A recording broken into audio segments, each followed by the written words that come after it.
Hey Yomna, thanks for joining. This is the second time we're recording now. But anyways, how are you? You good? I'm good. Yeah, let's try it again. I wanted to thank you for joining again. I know you're busy as well. But I'm good. I'll start with the first question. What is your favorite movie and why? So, my favorite movie is the last one I watched, which is The Social Dilemma. And the reason is it was such an open eye, blew my mind with all the things that we humans tend not to admit, even though we know sometimes, but we overlook these things. So, when I watched it, I had to reflect a lot. I had to tell everyone in my network to really watch it because whether you apply it or not is up to you. But I think everyone has the right to know, and then it's up to you to make your own decision. So yeah. That's cool. I actually heard a lot about it. I didn't watch it yet, so that'll be on my list. Social Dilemma, yeah. Yes, Cool. yes, definitely. So, what book would you recommend to someone that you love or a friend? That's super difficult to say because every book had its own takeaways. Yeah. But if someone I love, I would love them. Okay, I would love them to. It depends what they want to achieve. So it will depend on the person in front of me rather than me myself. But I would say also the last book I read, which is Rich Dad Poor Dad, and the reason for that is that book really challenged the way we're raised, the way society made us think what's right and what's wrong, when Mhm. in fact it's just really challenging your own way of thinking. And I love when something tells you that hey, if you want to be like spiritually free, you also mean that you're financially free.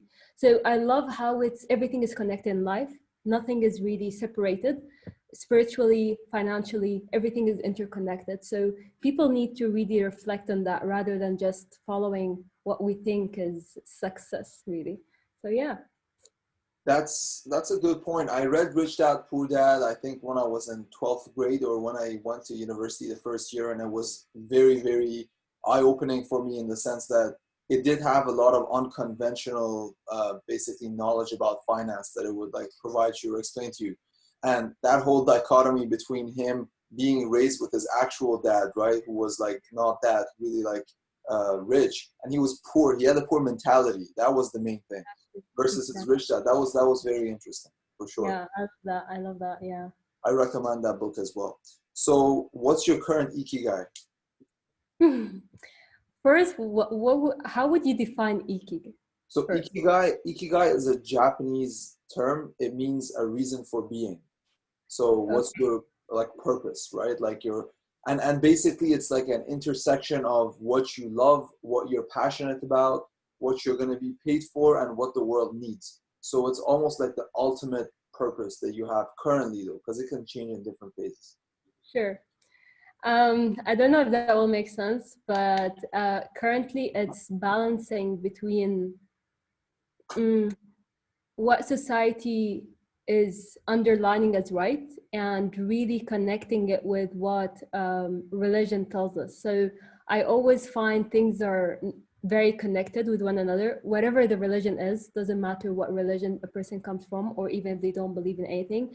I think pulling this in one circle in a human being just really make them see life at a deeper level and also build on values that will keep you going. So my purpose is to help everyone around me really see this.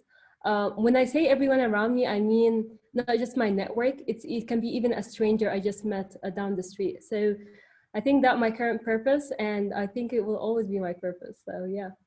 Interesting. And the fact that you said everything is connected, right? Like because I noticed you mentioned that in your previous answer as well, which is very interesting. Like all these concepts, they're not islands, right? Everything is interconnected in some way, right? Exactly, 100%. Interesting. So what new skills are you trying to learn? Oh, that's, I think everyone now is trying to learn a new skill, so I can write for you a list.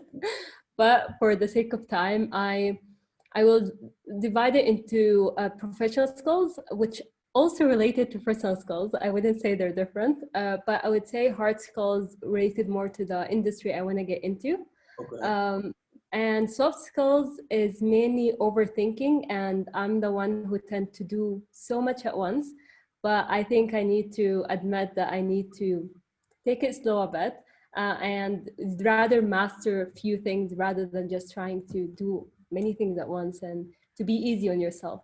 So a new skill, I would say, um, not overwhelming myself, and really taking things in a very easy, relaxing way, as Mhm. well as the hard skills that I'm trying to learn for my professional career.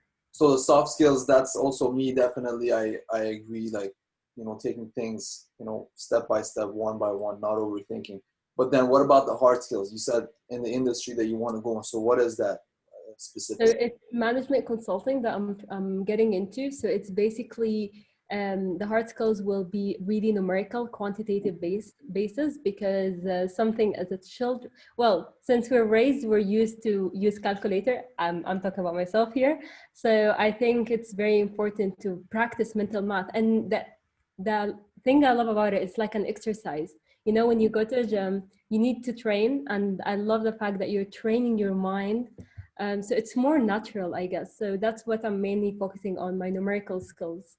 That's So cool. And I think like as you move forward, you'll see there's there's a lot of patterns that you figure out, and like it becomes like a game. It's fun, right? Like doing that, all those arithmetic, mental math skills. So that's cool. exactly, Um, exactly. so what is your biggest fear? And how are you dealing with it? Like, what's your biggest fear? Mm, my biggest fear is not reaching my spirituality level that I want to reach. So it's something I'm working on every day. But yeah, that can mean so many different things to other people. But I would say for me, it's different. So yeah. So when you say not reaching your spiritual, like, is there anything that is dragging that down or slowing you, or like posing a challenge to that goal? Not really, but I would say it's not a challenge, but it's a process where I need to be patient. I really need to understand, because you know how sometimes we're raised to follow a certain religion, but it's really different when you understand why are you following what you're following, and truly understanding the peacefulness in it. So I'm still educating myself, I would say. So I'm still in the process of educating to reach to that level of not just having the knowledge, but also applying the knowledge in my everyday life. So if Right, that. right. So doing it because you want to do it, and having like a fundamental understanding of it, not just necessarily, oh, I was born in this type of family and in this country, so that's, I guess, how I should be, right? Exactly, exactly. Is because I know for a fact that it's amazing, it's so peaceful, but I think we just don't understand it really. So I just want to understand it and then take it forward. That's cool. And how do you deal with your insecurities? I deal with them by understanding their core cause. So first, what really helped me is understanding. Is it the way we are raised as children? Is it from your own house? Is it from society? So number one, I would say understanding the cause. Where does this core insecurity come from? And then just knowing that it's all in your head. It's really all in your head. No one cares, and it's only you who should really feel love them. I think loving in your insecurities and knowing how grateful you are by everything around you, and stop focusing on these things, it really make you love them. I would say you transform this insecurity into being your biggest love factor, I would say. That's cool. I appreciate that answer because you mentioned, first of all, understanding it. So you do need to acknowledge that it exists and understand where it really came from, because we get affected a lot by the environment that we were raised in and the people that were around us, and like good or bad, part of that has been in our programming, right? So understanding it for sure, and then finding a way to actually tackle it, like you said, no one really cares. Everyone is dealing with their own things as well, right? Exactly, exactly, That's exactly. cool. And how, okay, no, not how, what are some red flags for you in relationships? And that can be like an intimate relationship, or it can be any sort of other relationship. I have it in all my relationships, and I won't differentiate them. One thing is honesty. Okay. This is there's no way you can someone can argue with me about this. Is like a red flag. everyone knows that this is for me, break it or make it. Yeah. Honesty and ownership. When you do a mistake, admit you're mistaken, admit that you're not perfect, no one is perfect. So taking ownership and stop living the victim life.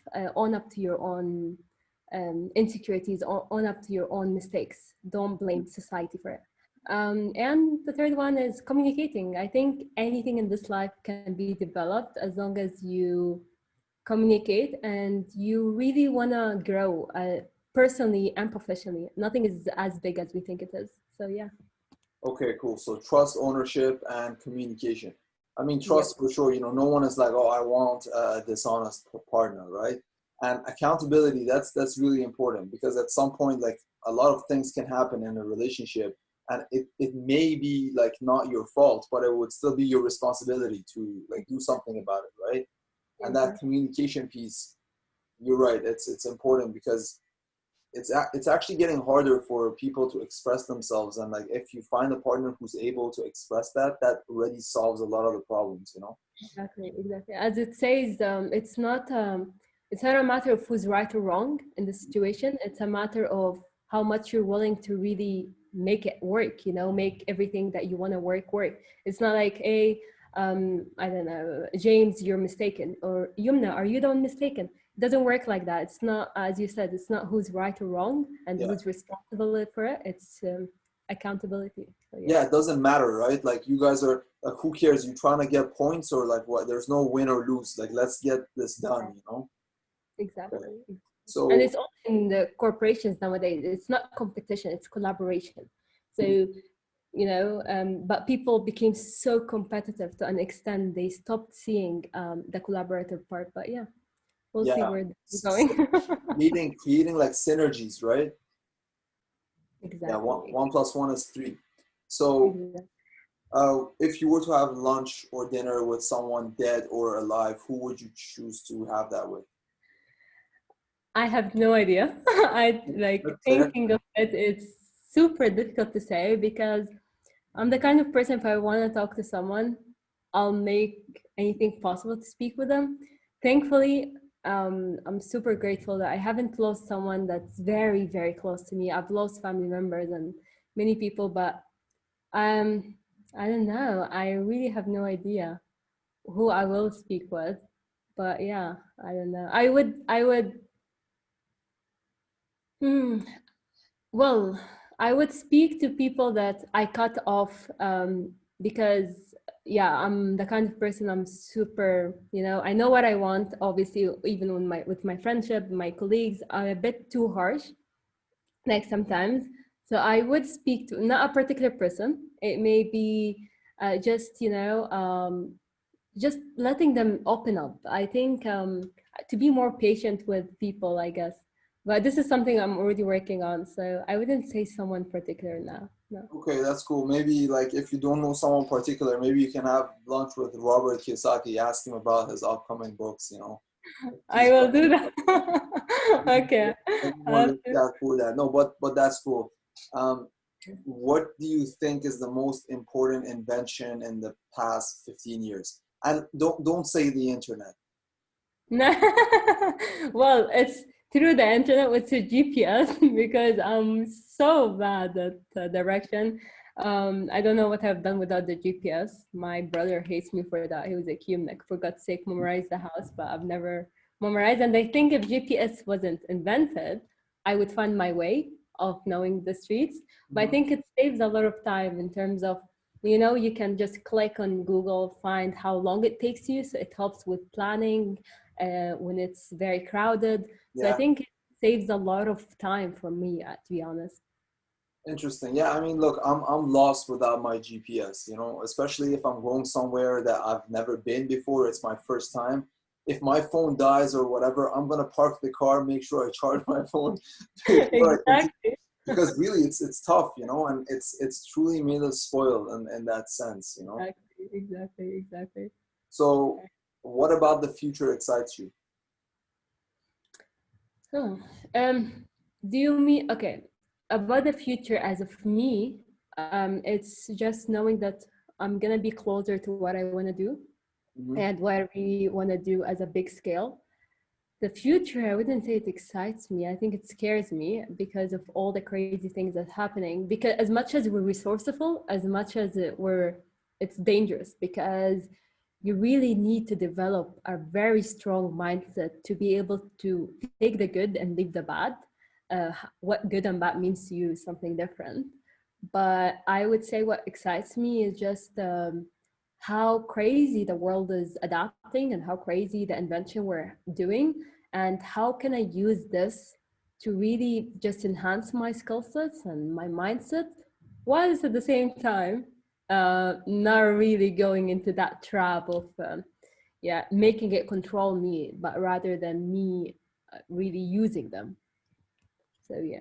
I see. And what about it scares you? Because you said it scares you. So is it like the technology part that scares you, or what is it? The fact that you can't anticipate what's going to happen because there's so many I changes. think after you watch Social Dilemma, you'll understand exactly what I mean. But I think it's the technology, because think about it, everything is technology. Kids are using technology. Schools are teaching kids how to use the technology. So technology is life, I would say. But what scares me particularly is the unawareness that people, or how people decide to be blind into the effect that it has on children. So I saw a mom the last day telling her kid, "Okay, kid, stop crying. Here is the phone." Hmm. And they just looked at the mom and they go like, "Is this the easy way out? Because technology made things a little bit easier. We stopped building that connection with the people we love." And her kid we're gonna go into TikTok, he's gonna see a lot of things and he's just gonna act like them. And you can't blame him because the kids are the most beautiful creation. They wanna learn, they listen a lot. But if they listen everything from social media that adults don't know how to differentiate with it, then God bless. We'll see. That's the point. You know, it's I mean it's a double-edged sword, right? It all depends on how you want to use it because it can make or break like connections or whatever it is, even human beings, right? It's Yeah. all about how you want to use it. Exactly, but what scares me is the ones around me rather than myself, because yeah, I feel the majority of people are being in that hole. So I it's see. it affects me when I see others just so blind. And do you think you have control over it? No, I have control only over myself, but seeing the majority that way and seeing how the kids are being raised, how adults are acting, everything is just sad because at the end of the day you can only do so little, even if that means so much to you. But in the world, the ones in power are, you don't know how, you need to be a lot of, have a lot of, patience. So we'll Patience, see. patience is important. Yeah. Do you have any questions for me? Yes. If you would go back to your younger self or a few years ago, what is one thing you really wished you knew at an earlier age? What is one thing that I wish I knew at an earlier age? Okay, well, one thing would be that, you know, like you mentioned earlier in the call as well, that it doesn't really matter, you know, the things that it is in our mind, you know, the overthinking, the insecurities, the thoughts that kind of come in and bring a little doubt into the decisions that you want to take. So that I would make sure that I establish. Another thing is I would keep stressing the importance of time because time is the only thing we have. Other than that, we don't have anything else. It's literally the only thing we have. And how we decide to allocate our resources and our energy to that basically chunk of time that we have, that's going to further on differentiate us from other people and kind of lead us to where we want to go. So these two. Exactly. No, that's completely true. It's like my time is everything. All of us, we have, that's interesting because if you think about it, we all have this one thing in common. The only thing that connects Yeah. me and anyone else's time, how you use, we all have 24 hours. You can't tell me and negotiate and tell me one has 24 and a half hours. You know, you can't, it's No. a fact. So it's a very interesting thing. And yeah, it's super true. I Yeah, love that. we happen to be in the same space in the same time. That's what like the people who are alive right now are, right? And like if you really break it down, every single moment is like each second, for example, that's our time. And if you collect all of these together, that's our whole life.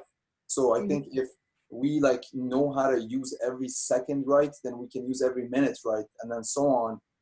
You know, but it's easier said than done, obviously, right? But that's just like the theory of it. Exactly. No, I completely 100% agree with you. So yeah, let's hope for the best. Yeah. Well, that's it, Yomna. I want to thank you again for, you know, coming on. It's always nice talking to you. You know, I met you over LinkedIn. We were just talking about like consulting, and then this happened, and you know, I appreciate, you know, I appreciate your I time. really appreciate your time and all the advice that you gave me over LinkedIn, even though you didn't know me. So thank you so much for your time. It was so precious. And yeah, thank you for having me. Yeah, thanks for joining, Yomna. Take care.